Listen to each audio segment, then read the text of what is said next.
Dicas de como afastar alguém de perto de você. Sim, o tema deste vídeo é exatamente esse. Calma! Você não quer afastar ninguém? Então faça exatamente o contrário. Mas se quiser afastar, as dicas de repente podem ser boas, tá? Use essa dica da forma que você achar melhor, seja para afastar ou seja para aproximar alguém. O que eu percebo é que quando a gente quer que alguém fique próximo, nos dê atenção, a gente só faz burradas, achando que está fazendo certo. Então agora eu vou te mostrar o erro para que você possa consertar. Me acompanhe. Eu falei que ia citar casos reais nesse vídeo, não falei? Se aconteceram de fato, vamos dizer que são ficções que simulam casos reais, para que ninguém brigue comigo depois ou queira direitos por eu estar contando a história delas. Vamos lá. Vamos imaginar uma mãe que reclama que a filha dá mais atenção ao pai do que a ela. Para justificar isso, ela alega que o pai é manipulador e que faz a cabeça da filha contra ela. Pode até ser, eu não conheço toda a história, mas vamos analisar a situação da mãe que está reclamando deste descaso da filha. A filha só liga para ela para pedir as coisas. No Dia das Mães, por exemplo, a filha felicitou, mas não pôde comparecer. Já no Dia dos Pais, fez aquele baita festão para o pai. O pai, que não dá a mínima para a filha, segundo a mãe, é exaltado. Já a mãe, que faz de tudo pela filha, é sempre deixada de lado. Vamos agora analisar o caso. Vamos entrar neste caso. Primeiro ponto: desconfie de quem reclama que faz tudo pelo outro. É uma frase típica de gente carente. Veja os vídeos anteriores em que eu falo mais desse tipo de carência. Se você reclama que faz tudo pelo outro e não é valorizado, significa que você sempre espera do outro aquilo que não consegue se dar. Quem faz de tudo por si não espera do outro. E quando vê que não há reciprocidade, simplesmente se afasta. Sabe? Não fica reclamando, não fica cobrando, ele simplesmente se afasta, vai embora. Mas essa mãe hipotética, ela fazia de tudo pela filha. Agora, vamos entrar um pouquinho nesta relação. Invasão total de privacidade agora. A filha liga para a mãe. Sim, ela ligou para pedir para a mãe se a mãe podia ir até uma loja trocar um sapato que não ficou bom, pois ela estaria trabalhando e não poderia ir. A mãe, pelo amor de Deus, né? Eu disse na loja que esse sapato iria te machucar, mas você não me ouviu. E agora eu tenho que ir à loja. Você acha que eu não tenho nada a fazer? Depois disso, a mãe, que faz tudo pela filha, foi à loja e trocou o sapato.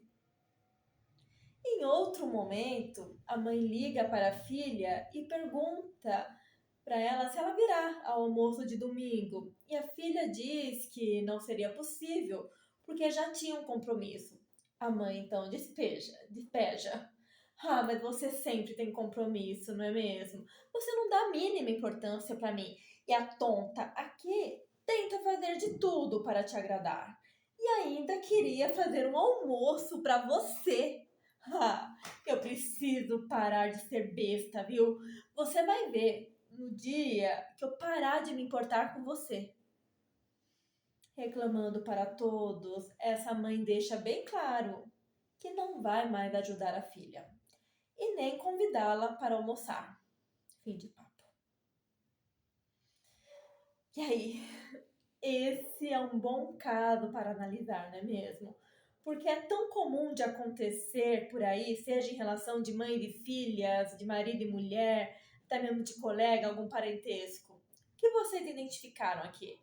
A mãe faz de tudo pela filha, até trocar o sapato ela foi, mesmo também não tendo tempo para isso, mas ela deu um jeito e foi trocar o sapato. Tá, mas e a reclamação anterior? Era realmente necessária? Se ela podia ir, por que reclamou antes? Porque tinha que tocar ao ponto de falar para a filha que já tinha avisado que o sapato não ficaria bom, que iria machucar, que não era bonito, seja lá qual for o motivo desta troca. O famoso eu te avisei. Quem é que não odeia essa frase? Eu avisei. Ai, gente, eu quero morrer quando escuto essa frase. Ou melhor, eu quero matar quem me diz que avisou, que algo ia dar ruim. Deu meleca? Tá. Não precisa esfregar nossa cara na caca, não. Bom, vamos continuar. Ela foi trocar o sapato. Mas antes de ir, ela simplesmente despejou sobre a filha a sua frustração, o seu incômodo, a sua insatisfação. Sabe? E depois chamou a filha para almoçar. E diante da negativa, logo despejou novamente sobre a filha as suas frustrações, a sua indignação diante do compromisso que a filha já tinha marcado. Quem quer ficar perto de alguém que só reclama, que só critica, que joga tudo na cara o tempo todo? Conclusão: a filha evita a mãe, até mesmo para não ser saco de pancada desta mãe.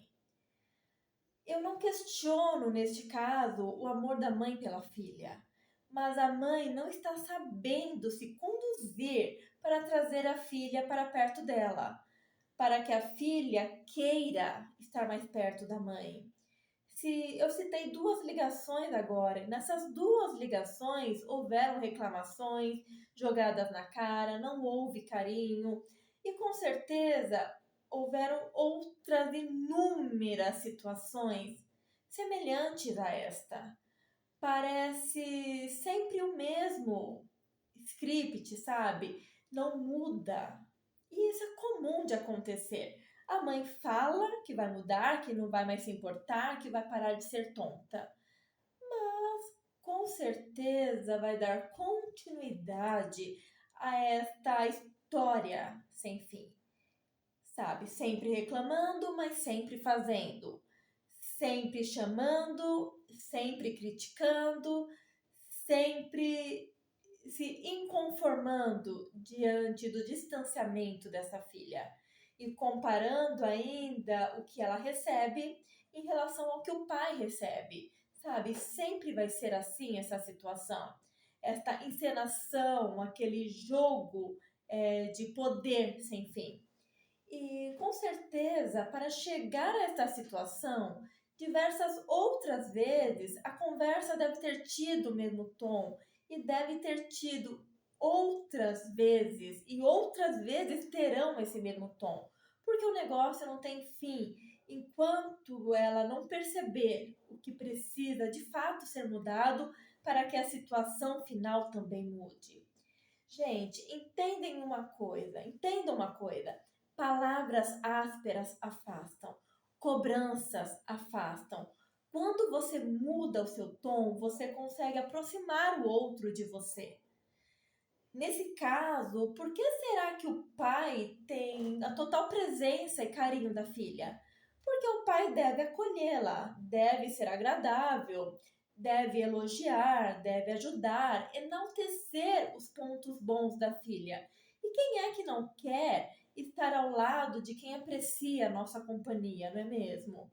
E não estamos falando aqui de amor, porque talvez a mãe até ame mais, faça realmente mais, se dedique mais. Mas, mais do que o amor, A gente precisa de respeito e também de acolhimento para querer estar perto de alguém. A gente precisa se sentir admirada e não criticada o tempo todo. Amar sem saber demonstrar de nada vale. Não adianta amar com pedras na mão. Não adianta amar sem dar espaço para o outro. Não adianta amar e ser uma pessoa pesada que ninguém quer por perto. O amor, ele não vale nada quando vem acompanhado do peso de cobranças constantes. E vocês podem me perguntar agora, quer dizer então que essa mãe deveria ficar quieta, aceitar tudo da filha e não colocar o que acha? Bom, agora vem, acho, o ponto mais difícil da minha explicação. Mostrar que a gente pode ser leve, sabendo se impor, sabe? E saber estabelecer limites, que a gente pode ser doce e sem ser submissa. Até mesmo porque gente submissa é gente carente e inseguro. E isso afasta pessoas, sabe? Pessoas inseguras são marionetes que são usadas e descartadas porque ninguém quer.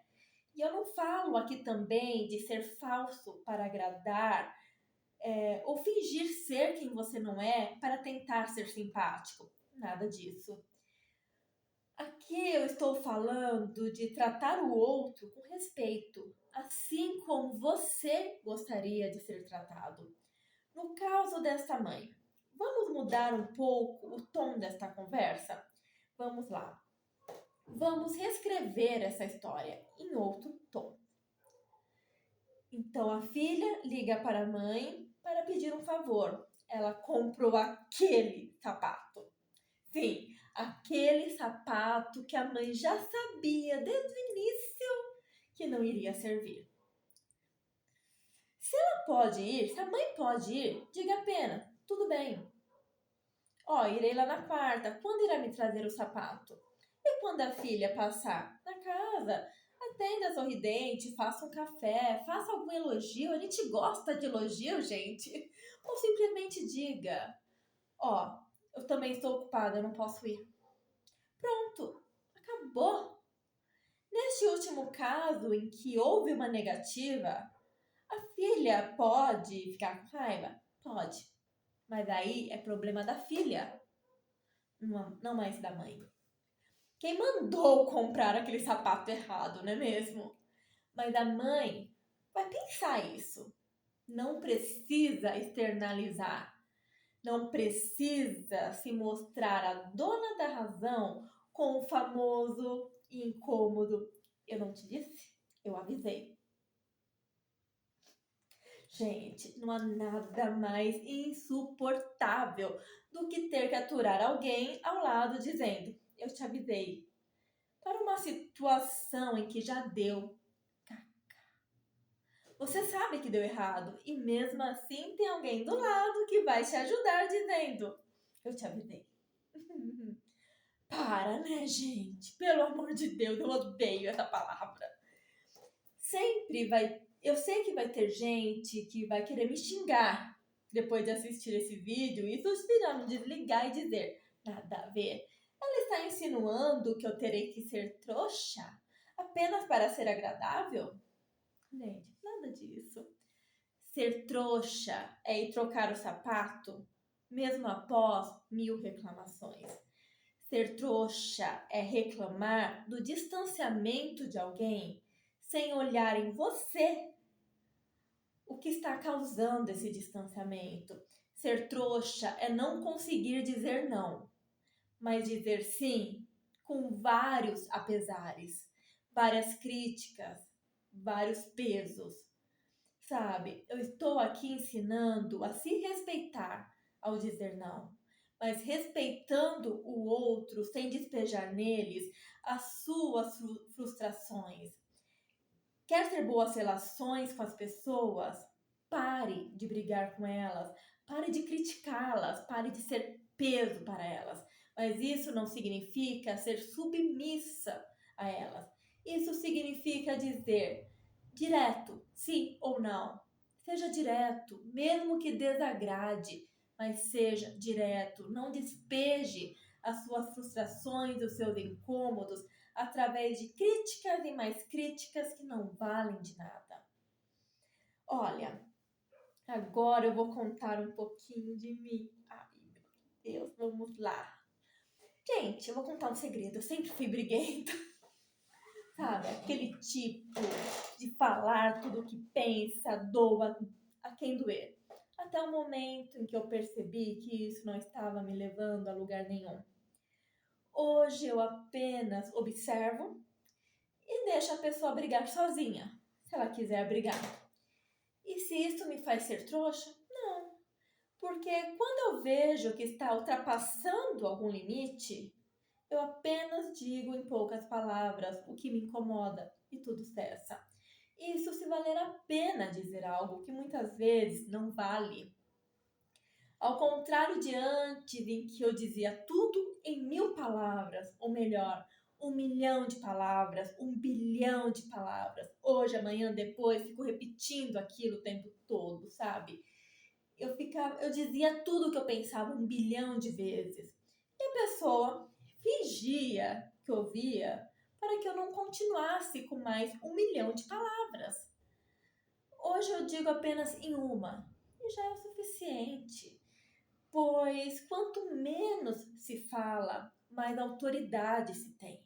Isso a gente precisa aprender.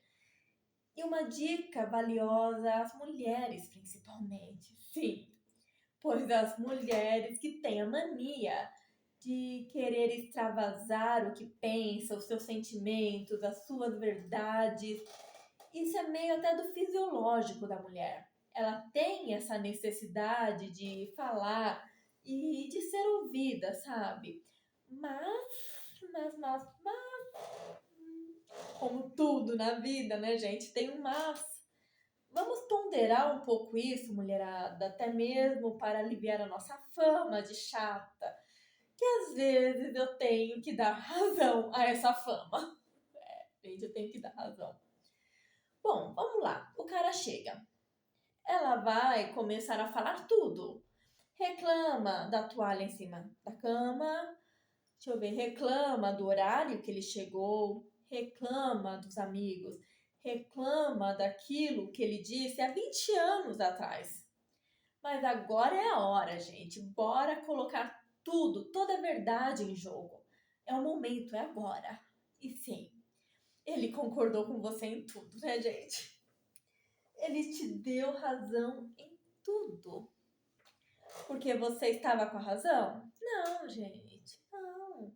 Porque ele sabe que se não te der razão, você vai continuar falando. Você vai ficar mais umas 10 horas falando, até você se convencer de que está certa. Então ele concorda, tá? Então, homem quando concorda fácil, é para você ficar quieta. Sabe, eu sinto lhe dizer que você falou sozinha o tempo todo. Você foi apenas uma chata falante que falou e não vai resolver nada. Só vai afastar. Só ser a chata do momento, gente. Quer mudar isso? Essa é a verdade, gente. Quer mudar isso? Fale menos, mas diga mais. Isso mesmo que você ouviu, sabe? Fale menos, mas diga mais. Não concordou com algo que seu parceiro fez? Seja clara, não aprovo isso. Fim. Forma objetiva, curta e grossa, mas com boa entonação e sabendo o que diz.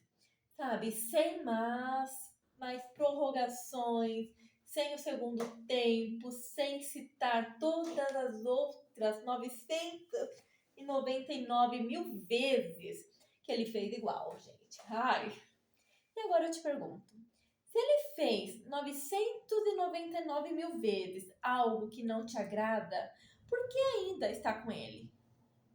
Consegue me responder? E as suas reclamações nessas 999 mil vezes mudaram o que na situação? Na prática, resolveu algo? Vocês percebem que falar demais, reclamar demais, não resolve nada? Vocês conseguem ter essa visão?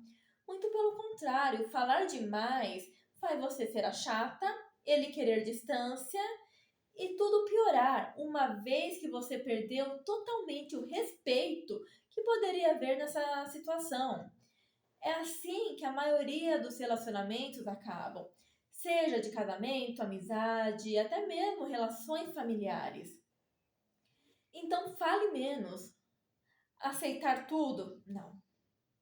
Aceitar tudo foi o que você fez nas outras 999 mil vezes em que você falou, reclamou, xingou, ofendeu e nada mudou. Isso foi aceitar tudo. Fale menos, mas haja mais, sabe? Eu vou citar agora um outro exemplo meu. Hoje estou falando bastante de mim, hein? Olha lá. Só que talvez seja um pouco meio oposto disso. Eu sempre fui a briguenta. A Ariana, né? A Satanás, bem típica. Eu vou citar como exemplo algo que ocorreu recentemente. Eu fui fazer compras de roupas e é gostoso ter alguém do lado para te acompanhar, para ver suas provas de roupas, ver se aprova, dar palpite, ver se tá bom, porque às vezes a gente olha assim rápido e quer ir embora logo. Eu chamei minha mãe. Há um tempo atrás, ela viraria a boca, iria reclamar, mas iria, sabe? Aquele situação do exemplo acima, reclama, mas faz. Mas também, depois da primeira reclamação dela, ela teria a minha cara feia, ela teria eu reclamando que não queria ir sozinha, que ela nunca quer estar comigo e todos os dramas possíveis, que eu era rainha de fazer isso. Então ela iria? Sim, a minha mãe iria. Ela iria apesar das reclamações, do cansaço, de tudo, gente. Mas ela iria. Ela iria. Porque quer me acompanhar ou para evitar as minhas caras feias? Para evitar que eu brigasse com ela, que eu insistisse, que eu fizesse meus dramas. Por que será que ela iria? Hoje eu estou na vibe de autossuficiência, de não brigar e, acima de tudo, de não querer ninguém forçado ao meu lado. Então, há cerca de um mês, a chamei para ir comigo fazer compras de roupas e primeira resposta dela. Cara fechada e o comentário. Tenho que ir, né?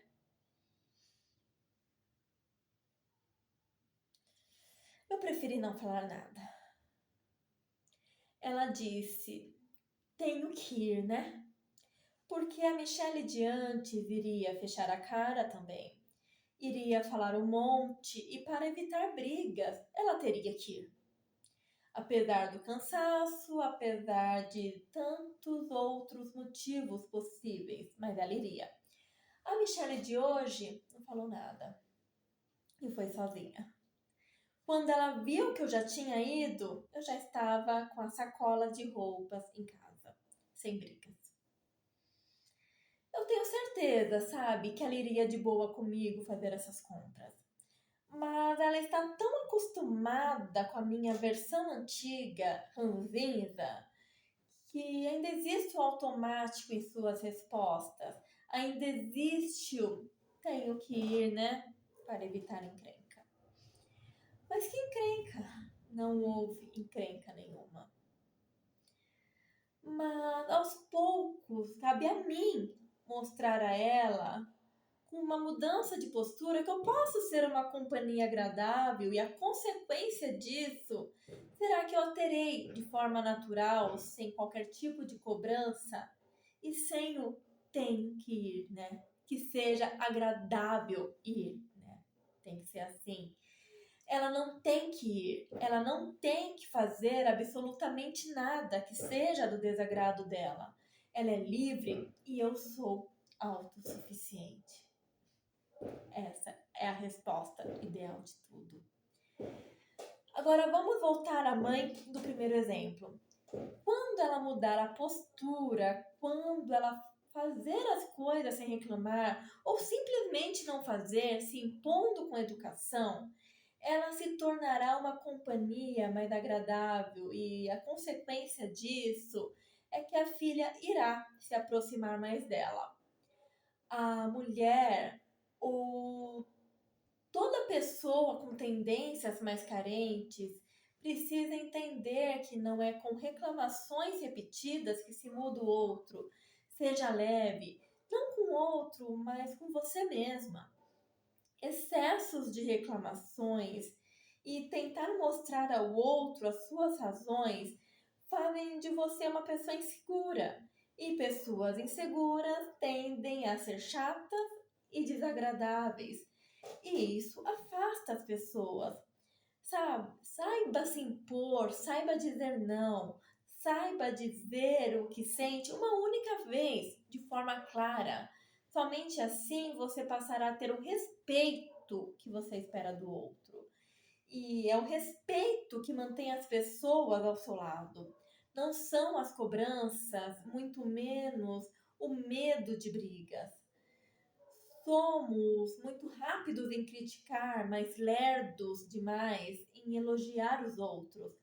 Aprenda a elogiar, mas sem puxar o saco, sem ser falso. Apenas mostre ao outro o que você aprecia nele, dando a ele o seu espaço. Quando estiver ao lado de alguém que você ama, sorria, seja simpática, escute. Sabe por que as pessoas não confiam em você, os seus projetos? Talvez porque você não vai vibrar com elas. Talvez porque você vai minimizar as coisas, as suas conquistas. Então é melhor nem compartilhar, não é mesmo? O seu marido não conta a você como foi o dia de trabalho dele? Será que você está dando palpite em momentos em que ele só quer alguém que o escute? Será que as suas críticas não dizem nas entrelinhas que ele está sendo fraco? Então é melhor ficar com os amigos, não falar nada, deitar, assistir televisão. E isso serve também aos maridos que só criticam as mulheres. Eu não quero aqui guerra do sexo, sabe? Mas ninguém quer ao lado alguém que não vibre com a gente. Seja o porto seguro de quem você ama, mas sem ser muleta deste alguém. Isso também é importante frisar. Ele não tem que estar bem por sua causa, ele tem que estar bem ao seu lado. São coisas distintas. Ser parceiro não é carregar ninguém nas costas. Ser parceiro é estar ao lado nos bons e maus momentos, segurando as mãos e enxugando as lágrimas quando necessário, mas vibrando a cada conquista. É ser leve, é ser agradável, é ser confiável a ponto do que o outro te ter como um confidente. Isso é parceria, isso é cumplicidade. E isso se dá nas relações em que existe admiração e respeito.